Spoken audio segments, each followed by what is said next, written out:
There's something happening to you that no one around you seems to understand.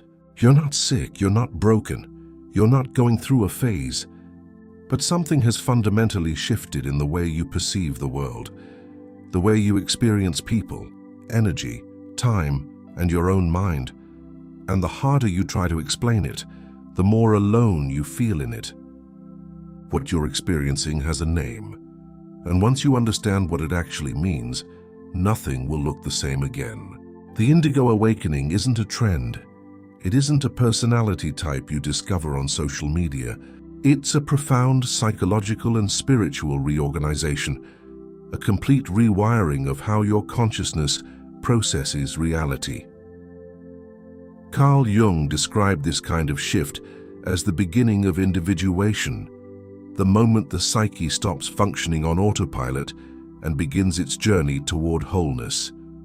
But before the wholeness comes the disorientation. Before the clarity comes the chaos.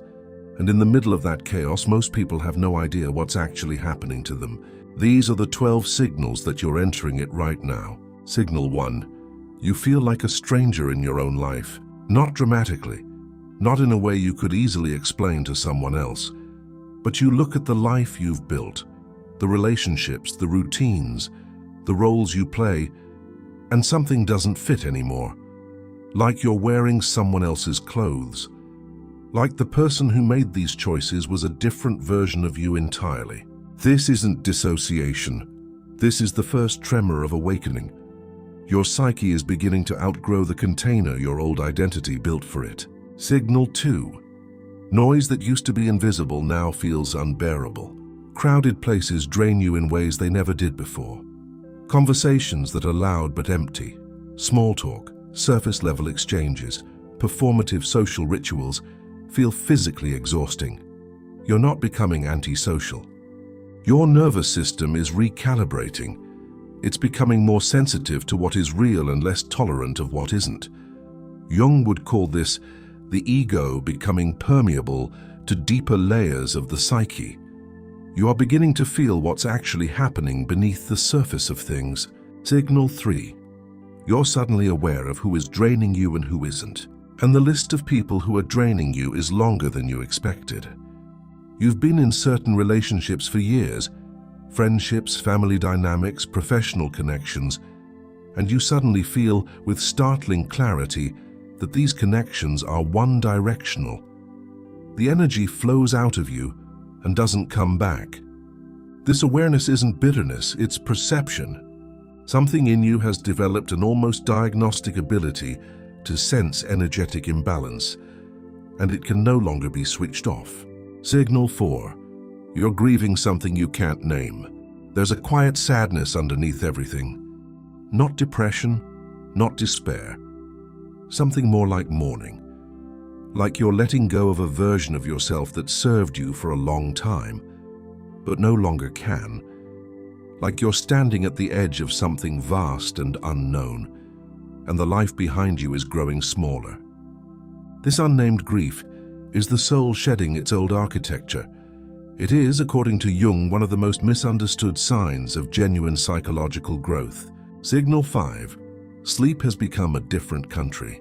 Your dreams are more vivid, more layered, more symbolic than anything you've experienced before.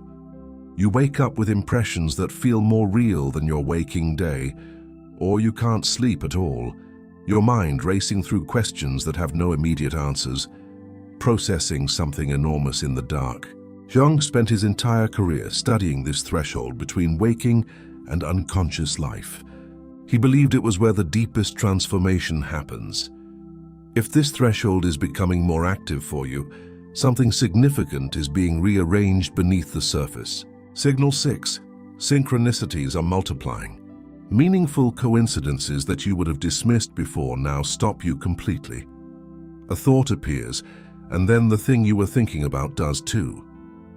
A number repeats in patterns that feel impossible to ignore. A conversation answers a question you hadn't yet spoken out loud. Jung coined the word synchronicity to describe exactly this phenomenon. The moment when the external world begins mirroring the internal one with impossible precision. When synchronicities accelerate, you are not losing your grip on reality. You are beginning to perceive a deeper layer of it. Signal 7. You can no longer pretend to believe things you don't believe. Ideologies, social scripts, family narratives, cultural assumptions you absorbed without questioning, they've started to feel hollow. Not gradually, suddenly. Like a frequency that used to be inaudible is now deafening, and you can hear exactly how much of what you were taught was designed to keep you small, manageable, and unquestioning. This isn't cynicism. This is the awakening mind refusing to be colonized by inherited belief systems that were never truly yours. Signal 8. Your body is speaking a language you're only beginning to understand. Unexplained physical sensations, pressure in the chest, buzzing in the hands, a feeling of vibration that has no medical origin, or the opposite, a sudden and profound stillness that settles over you in moments of deep clarity. The body, Jung understood, is not separate from the psyche. It registers transformation before the mind finds words for it. What your body is doing right now is not malfunction, it's translation. Signal 9. You're repelled by your old escapes. The things that used to numb you, the scrolling, the noise, the compulsive busyness, feel not just unappealing but intolerable. Something in you refuses to go unconscious the way it used to. This refusal can feel like restlessness, like irritability, like an inability to simply relax. But it's something far more significant. Your system is done sedating itself. It wants to be awake, even when awake is uncomfortable. Signal 10. Solitude has stopped feeling like loneliness. There was a time when being alone felt like abandonment, like something was wrong with you. Now solitude feels like the only place where something true can exist. You go inward, not to hide, but to find. The silence that used to frighten you now holds something.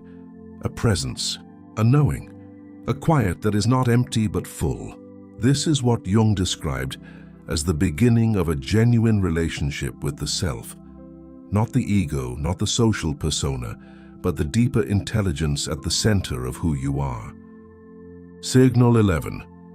You're asking questions that have no comfortable answers. Not philosophical questions in the abstract. Personal ones. Why am I here? What was I before I became who they needed me to be? What would I choose if I weren't afraid? What does my life actually mean? These questions don't arrive politely. They arrive at 3 a.m. in the middle of ordinary moments, at the exact point when distraction has failed. The Indigo Awakening does not let you stay comfortable in unanswered questions. It presses them into you until you can no longer look away. Signal 12.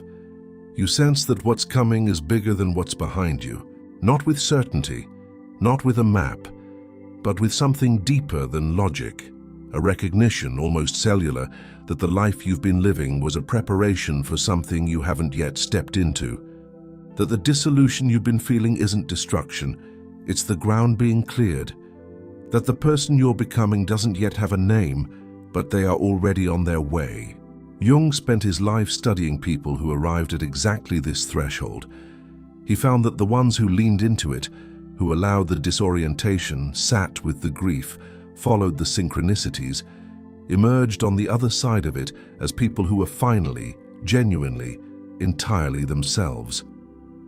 The Indigo Awakening is not a destination, it's a crossing. And you are already in the middle of it. The confusion you feel is not a sign that something is wrong. It is the most reliable sign that something is finally, irrevocably right.